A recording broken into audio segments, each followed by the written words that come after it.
Pakistan Peoples party کی عوامی حکومت کے ملتان کی عوام کو تعلیم، صحت، روزگار اور سفری سہولیات دینے کے وعدے کی تکمیل، غربت کے خاتمے کے لیے بے نظیر انکم سپورٹ پروگرام، جنوبی پنجاب کے طلبہ کے لیے 1 ارب روپے سے زائد کی اسکالرشپ، جنوبی پنجاب کے لیے خصوصی نوکریاں، دیہاتوں میں بجلی اور گیس کی فراہمی، ڈرائی پورٹ ملتان،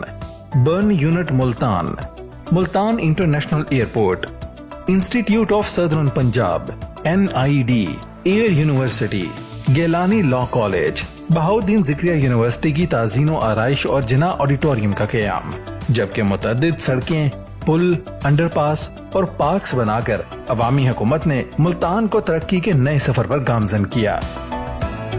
2013 سے رکے ہوئے ترقی کے سفر کو نیا آغاز دینے کے لیے 16 اکتوبر کو تیر کے نشان پر مہر لگا کر سید علی موسیٰ گیلانی کو کامیاب بنائیں۔ خدمت کی پہچان، تیر کا نشان۔